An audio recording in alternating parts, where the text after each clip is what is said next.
आज हम पढ़ेंगे ट्राइंगल।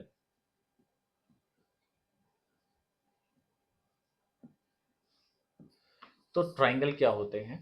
ट्राइंगल पॉलीगॉन वो पॉलीगॉन होती हैं जिनके हमारे साइड्स तीन होती हैं। तो पॉलीगॉन किसे कहते हैं? अगर स्ट्रेट लाइन से बना हुआ कोई भी फिगर कोई एंगल पे आपस में इंटरसेक्ट करता है, अगर स्ट्रेट लाइन से बने हुए कोई भी फिगर, ठीक है, चाहे 4 लाइन के हो 5 लाइन के, कोई भी एंगल्स पे इंटरसेक्ट करते हैं और वर्टेक्स पे एंगल बनाते हैं, उन्हें हम पॉलीगॉन कहते हैं। Square is also a polygon, triangle is also a polygon, then pentagon, hexagon, ये सारे ही आपके क्वाड्रिलेटरल, ये सारे ही पॉलीगॉन। सो ट्राइंगल क्या होता है? ट्राइंगल 3 साइड का पॉलीगन है जो 3 एंगल बनाता है एट 3 डिफरेंट वर्टेक्स पे। ट्राइंगल की प्रॉपर्टी अगर हम जानना चाहेंगे, उससे पहले हमें जानना होगा ट्राइंगल कितने टाइप के होते हैं। तो ट्राइंगल हमारे पास 3 टाइप के होते हैं। सबसे पहला ऐसा जिसकी एक भी साइड इक्वल ना हो,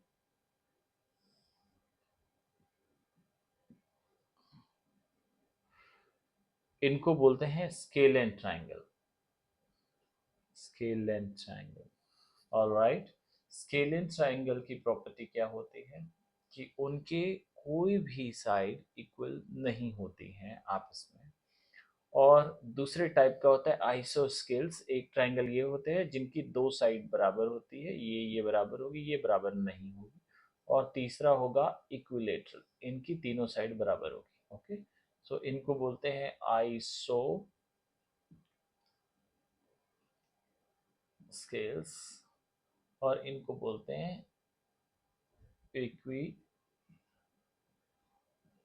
equilateral triangle. Okay, so property क्या है इन ट्राइंगल्स की? आइसोस्केल्स ऐसा होता है जिनकी 2 साइड बराबर होती है। तो इसका मतलब है जो ये 2 एंगल बनेंगे, ये 2 एंगल भी बराबर होंगे। सो ये एंगल इसके बराबर होगा, ये डिफरेंट हो सकता है। तो अपोजिट में इस साइड का एंगल ये वाला कहलाता है जो कि इक्वल नहीं होगा। स्केलन में तो कोई भी एंगल बराबर नहीं होगा, कोई भी एंगल बराबर नहीं होता। इक्विलेटरल में तीनों एंगल बराबर होते हैं क्योंकि तीनों साइड बराबर होती है। ऑलराइट, तो इक्विलेटरल में जहां भी इक्विलेटरल आएगा वहां पे हमने बोला है साइड स्क्वायर से हम इसको डिनोट करेंगे।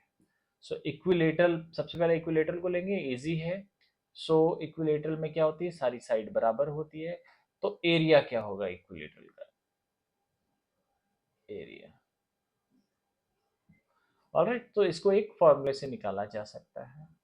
फॉर्मूला पाइथागोरस का भी लग सकता है, हाफ बेस इनटू हाइट, उससे भी निकलेगा इक्विलेटरल का फॉर्मूला। और हेरॉन्स फॉर्मूले से भी निकलेगा इक्विलेटरल का फॉर्मूला।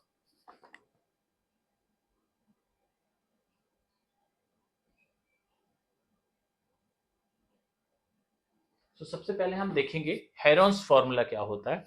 सो हेरॉन्स फार्मूला बोलता है कि अगर कोई भी ट्राइंगल है, साइड्स को हमेशा वर्टेक्स के अपोजिट वाले नंबर से डिनोट करते हैं। अगर ये बड़ा सी है तो ये छोटा सी है, ए है छोटा ए, बी है तो इसके अपोजिट में छोटा बी आ जाएगा, इजी हो जाएगा।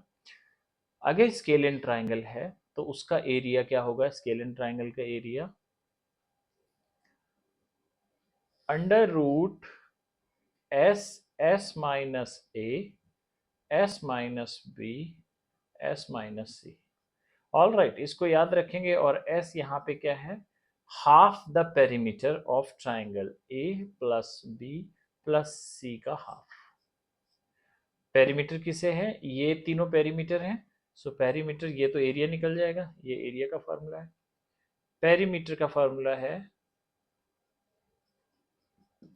हाफ द एरिया, नहीं पेरीमीटर, सॉरी पेरीमीटर है ये तीनों साइड को। अगर यहाँ से कोई डिस्टेंस तय की जाए, यूं जाके और वापस यहाँ आया जाए, तो उसे पेरीमीटर बोलते हैं। तो ए प्लस बी प्लस सी पेरीमीटर हो जाएगा। ऑल राइट, यहाँ तक क्लियर है कि पेरीमीटर अगर आइसोस्केल, स्केल एंड ट्राइंगल का पेरीमीटर निकालना है तो तीनों साइड ऐड हो जाएंगी।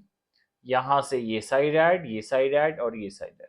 और अगर हमें इसका एरिया निकालना है तो under under root s s minus a s minus b s minus c हो जाएगा, जहां एस हाफ द पैरामीटर है, a plus b plus c upon to.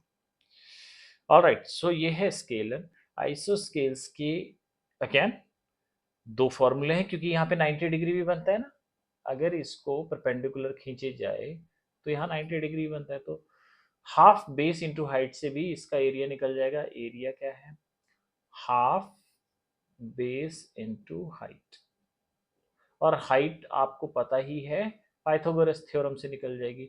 जब इसके हमने मिड पॉइंट पे काटा है तो ये b/2 हुआ, राइट, ये हुआ ना। अगर ये ए बी सी ट्राइंगल है तो ये छोटा ए हुआ, बी के अपोजिट में छोटा बी हुआ, सी के अपोजिट में छोटा सी हुआ। तो यहाँ से यहाँ की दूरी पूरी, ये तो पूरी ए है, यहाँ से यहाँ की दूरी अगर मिड पॉइंट से हम इसका एक परपेंडिकुलर खींचते हैं तो वो वर्टेक्स पे काटेगा, तो ये a/2 हुआ, है ना। तो हाइपोटेनस ये h हुआ, तो area half base into height, जहां पे आपका हाइट क्या है? हाइट आपका पाइथागोरस थ्योरम से निकल जाएगा, h square is equal to hypotenuse square minus perpendicular square. All right, so जहां पे क्या है, वेयर हाइट क्या है, ये हाइट क्या है, पाइथागोरस थ्योरम यही बोलता है ना। क्या बोलता है Pythagoras theorem? Perpendicular square plus base square आपका हाइपोटेनस स्क्वायर होता है, यही बोलता है। यहाँ पे हमने बोला कि एच ये आपका परपेंडिकुलर है यहाँ पे, तो परपेंडिकुलर स्क्वायर प्लस बेस क्या है, a/2 है, इज इक्वल टू हाइपोटेन्यूज यहाँ पे बी स्क्वायर है। तो h क्या होगा, ये बी स्क्वायर माइनस ए अपॉन 2 का स्क्वायर, और ये अंडर रूट पे आ जाएगा, तो ये h की वैल्यू आ जाएगी। तो half into base into height से निकल जाएगा, ये फॉर्मूले से निकल जाएगा। इसको हम स्केलन से भी निकाल सकते हैं, क्योंकि पेरीमीटर इसका क्या है, सी और बी यहाँ बराबर होंगे, दो साइड बराबर है, तो ए प्लस बी प्लस सी, और सी और बी बराबर होंगे तो ए प्लस 2b लिख लो इसको, ये इसका पैरामीटर हो जाएगा। अगर हमें इससे स्केलन जो ट्राइंगल है, स्केलन ट्राइंगल से अगर हमें इसका एरिया निकालना है तो ये बराबर ही आएगा। ऑलराइट, स्केलन ट्राइंगल सब पे अप्लाई हो जाता है। अभी हम इक्विलेटरल ट्राइंगल के एक डेफिनेशन करते हैं, उस पे से निकालते हैं कि इक्विलेटरल ट्राइंगल का एरिया कैसे होगा। तो इक्विलेटरल ट्राइंगल के सवाल कोई भी कॉम्पिटिटिव एग्जाम में आते हैं, सर्कल के साथ मिक्स होके आते हैं। किसके साथ मिक्स होते हैं? सर्कल के साथ। क्यों होते हैं? क्योंकि इसका बनता है रेडियस, और रेडियस के साथ अगर तीनों साइड इक्वल हो जाती है तो ये इक्विलेटरल बनता है, नहीं तो आइसोस्केल्स। सो आइसोस्केल्स और इक्विलेटरल ट्राइंगल के हमेशा सवाल आपके सर्कल के साथ मिक्स होके आ सकते हैं। अभी हम इक्विलेटरल ट्राइंगल का एरिया जानेंगे, तो ये होता है √3/4 a²। इसको ऐसे कैसे याद कर लेंगे, और पेरीमीटर इसका हो जाएगा a plus A plus A, right. यहाँ पे तीनों डायरेक्शन इक्वल है, जैसे मैंने बताया था, स्क्वायर में साइड को एस से डिनोट करते हैं या ए से डिनोट करते हैं, और अगर स्क्वायर का एरिया निकालना है या पेरीमीटर निकालना है तो 4a कर देते हैं। ऑलराइट, रेक्टेंगल के केस में ये अलग हो जाता है, 2 लेंथ प्लस ब्रेड्थ हो जाता है। वैसे ही इक्विलेटरल ट्राइंगल में क्योंकि सारी साइडें बराबर है, इसलिए एरिया इसका √3/4a² है, बट पेरीमीटर 3a हो जाएगा। ओके, 3a हो जाएगा। नाउ ये √3/4 याद करने की चीज है, बट ये आया कैसे, फॉर्मूले में रख सकते हैं। एस की वैल्यू क्या आ जाएगी, a+a+a अपॉन 2, सो यानी 3/2a। एक तो यहां से ये आ गई। अब दूसरा फॉर्मूला क्या कहता है, एरिया हो जाएगा, है ना। एरिया क्या हो जाएगा, √s 3/2a, फिर s माइनस ए। अब s माइनस ए क्या है, s क्या है आपका, s है 3/2a minus a, s minus b, s minus c, क्योंकि b और c भी बराबर है तो ये का मल्टीप्लाई बाई 3 टाइम्स हो गया, है ना। b में भी यही आएगा, c में भी यही आएगा, तो ये यानी 3 गुना हो रहा है, तो मल्टीप्लाई बाई 3 कर देंगे। अब देखेंगे क्या बनता है ये, यहां से बना 2a में से 3 गया, a/2 निकला, ये बना 3a/2 मल्टीप्लाई बाई, यहां से बना a/2 मल्टीप्लाई बाई 3, बन गया ना। अब ये बन गया 3×3 = 9 अपॉन 4a²। अब इसका रूट लग जाएगा। All right.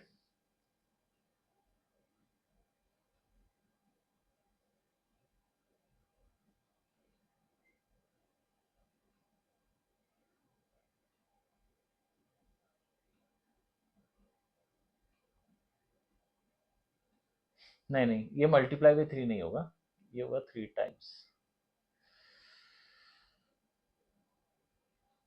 ये हो जाएगा, इसका क्यूब होगा। ऑल राइट, इसका क्यूब होगा, तो ये चले जाएगा, इसका क्यूब हो जाएगा। All right. सो जब ये इसका क्यूब हो जाएगा तो अब ये क्या बनता है, 3a/2, यहाँ a³ अपॉन 8 हो गया।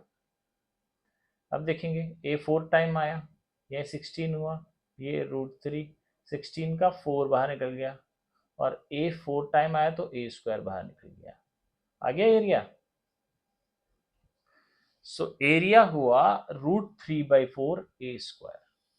एरिया क्या हुआ, √3/4 a²। एरिया क्या हुआ, यहां से एरिया आएगा √3/4 a²।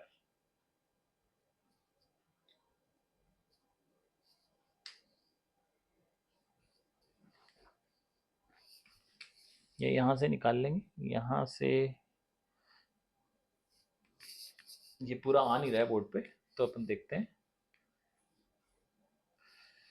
ये बना √3, a4 बाहर निकला, a² बना, अपॉन 16 का √4 हुआ, सो √3/4 a² बनेगा, √3/4 a²। तो यही हमने बोला है, यहाँ पे याद करें। ऑलराइट। सो आई होप आपको ट्राइंगल समझ आए होंगे। हम इसकी कुछ और प्रॉपर्टीज लेके आते हैं।